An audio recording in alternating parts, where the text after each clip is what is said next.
पशूनां पतिं पापनाशं परेशं गजेन्द्रस्य कृत्तिं वशानं वरेण्यं जटाजूटमध्ये फुरङ्गं गवारिं महादेवमेकं स्वरामि महेशं सुरेशं सुरारार्तिनाशं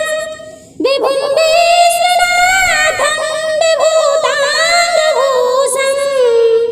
विरूपाक्षमिन्दर्गवर्णी त्रिनेत्रं सदानन्दमीडे प्रभुं पञ्चवक्त्रं गिरीशं गणेशं गले नीलवर्णं गजेन्द्राधिरूढं गुणातीतरूपं भवं भास्वरं भस्वनाभूषिताङ्गं भवानीकलत्रं भजे पञ्चवक्त्रं शिवाकान्त शम्भो ससाङ्गार्धमूले महेशानशूलिं जटाजूटधारिं त्वमेको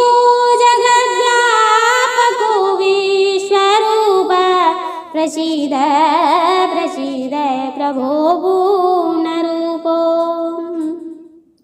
परात्मानमेकं जगद्बीजमाघं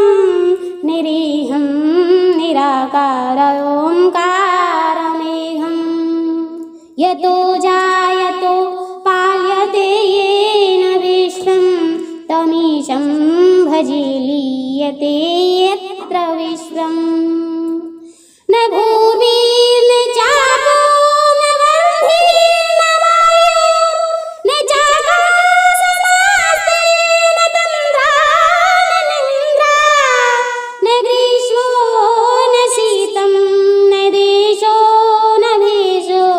न जयस्यास्ति मूर्तिं त्रिमूर्तिं तमीडे अजं शाश्वतं कारणं कारणानां शिवं केवलं भास्वकं भास्वकानां तुरीयं त्वमेव पारमाद्यन्तहीनं प्रपद्ये परं पावनं देतहीनं नमस्ते नमस्ते विभो विश्वमूर्ते नमस्ते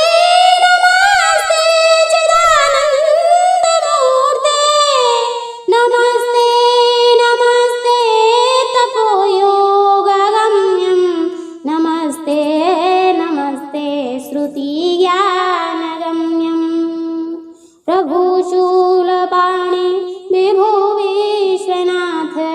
महादेव शम्भो महेश त्रिनेत्रा शिवाकान्त शान्ता स्वरारे पुरारे तदन्यो वरेण्यो न मान्यो न गण्यः शम्भो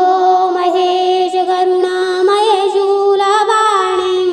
गौरीपते पशुपते पशुपाशनाशीं काशीपदे करुणया जगदे तदेक त्वं हंसि पासि विबुधासि महेश्वरासि